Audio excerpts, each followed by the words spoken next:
Kadaywan iti panaggatang, dagiti maaramat, iti panang celebrat iti Paskwa, kita nga kanayon nga gatgatangin, dagiti pang dekorasyon, iti unig iti pagtayngan, kang ronaan iti naduma-duma nga kulay, iti Christmas light, nagisayangkat nga ro dagiti kaming iti bumbero, iti syudad Tibigan, nga indadoulwan ni Fire, Chief Inspector Floro Obrero, Bigan City Fire Marshal, ken iti kaming iti DTI, Wenno Department of Trade and Industry, iti maysa nga inspeksyon dagiti pasdek, nga aglaklako iti silaw, iti Paskwa, imo na nga pinasyar dagiti Bureau of Fire, iti natakamat nga syudad, iti daytoy nga pasdek, dita nga nakita da nga awan met iti naglabsingan da, mapaniknangan gapo iti panagipasa, iti akin bagi, iti pasdek, dagiti papapeles, amang paniknek nga awan iti naglabsingan da. Kalpasan nakit ditan nga tinurong, dapay iti maysa pasdek, amasarakan iti Quezon Avenue, ket ita nga natakwatan da, nga saan nga usto dagiti, ilaklako da, akas iti naikabil, ket siyam nga pulo, apiraso, gem ditan tabinilang daket agkurang, ket ita nga napagamuan manipod kini Fire Inspector Obrero, nga dakkel iti rason nga pagrugyanan iti uram.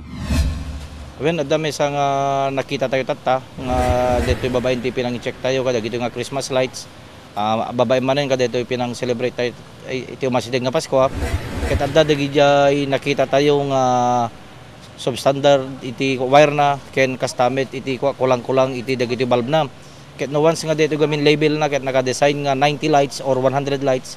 Dapat 90 lights tano kasdi nga agkurang iti bulb na ket agbalyo de design na when no saan man ket iso ti pakalaan iti ma-overload. Iso nga dito tata ket ibay pristay palaeng nga dapat hampay lang nga malako dagitoy numampay adda iti dagitoy ICC na ket dinto nakingkuha dito nga pagtagilakwan ket i-check na iti anti-supplier da no apay nga kastoy dagito nga lako nga Christmas lights. Talaksidan ng inspeksyon dagiti, tagilako da, nga adda pa kainaigan iti elektrisidad, natakwatan da pay dagiti kaming iti Bureau of Fire, dagiti agsusukot ka extension, nga nababa iti quality na, ti mismo nga arwangan iti nasao nga pasdek, di taking panamnamamet dagiti, mangitortorong iti nasao nga establishmento, nga ikatendan dagiti extension, nga nakaikabil iti, kabiitan nga panawen. So far makita tayo ket talaga nga medyo naimpis. Isong tata dagitoy nga check upin tayo amin nida ket kas kumadagiti nakita tayo tatay ket medyo naimpis dagitoy. So amin de jay so nga dagito tatang tagilako ket naka-freeze palaing. Yung pakaamupay tinatakamat ko opisyal nga bigbigan na laing dagiti gatangin nga Christmas light kitain dagiti tatak na nga daan iti ICC adaan iti serial number ken kitain nga nalaing iti babana no adda iti tawen 2009 ginganat 2011 kas pangarigan nga 2008 agpababa ket saan nga gatgatanginen kapuanan tamadin agbalin dagitoy. Luen nakita tayo ta DJ kolako datatay ket medyo okay met napintas ken kompleto dagiti certification na iti DTI ken customer dagiti sticker mark with DTI dagiti product standard ket talaga nga makita tayo ta talaga nga nagtali dagiti amin nga serial number na.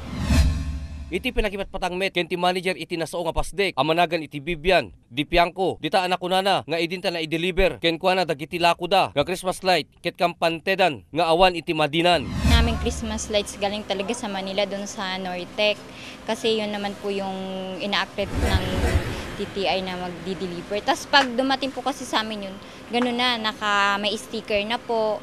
Tapos nakadikit na din yung kasama yung yung DTI stamp. Ibig sabihin po, sure po kami na ang iniisip po namin na galing sa kanila may pinadala pong sticker, may kasamang certificate na okay na po yung item namin. Kaya syempre, kami po komportable, hindi na po namin masyadong chine-check kasi andun na po lahat yung requirements na kailangan namin para pag nag-check yung DTI, ipipresent na lang po namin. Ganun.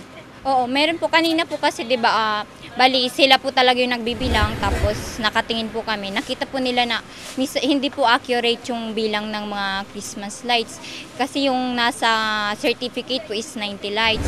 Pero yung pagbilang po nila may mga 88, may 87. Kumbaga hindi po siya tugma kaya nagka-problema po kami pag-check ng DTI kanina. Nakuna na pinganamnamain dan iti palagpasyar dagiti kaming iti bumbero kadagitoy umasidig a Paskwa tapno inspeken da dagiti lako da. O yun po kasi in-expect na po namin na talaga na every month talaga, mga pag-December po talaga every year. Nag-check po sila syempre para mapangalagaan din po yung mga consumers na bumibili sa amin, 'di ba? Tapos check po nila kung okay. Kaya lang po kanina yun nga nakita nila na mali-mali, yung nagka-problema nga po.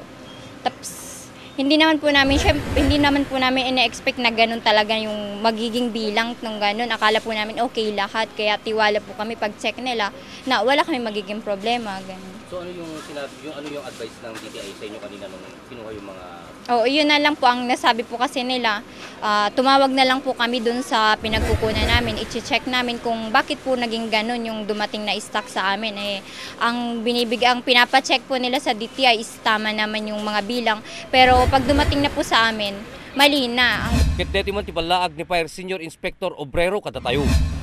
Awen, kaya tala nga ibaga, dagiti amin nga establishment, kaya ada iti Bureau of Fire latang mang kita wang 11 nawan nyaman digijay deficiency wenno saan lapses ti mesa nga pagtagilakwan ket ti sumarsaruno manen nga kanito ket adda kami dagita nga pagtagilakwan tapno ma-check up tayo laeng kadagiti nga glako ti Christmas light ken kastamet dagiti pagtagilakwan ket dagiti met amin nga aggatang iti Christmas light haan ko mga dejay kinaado ti dejay silsilaw wenno nyaman no di safety ti dakit kitait.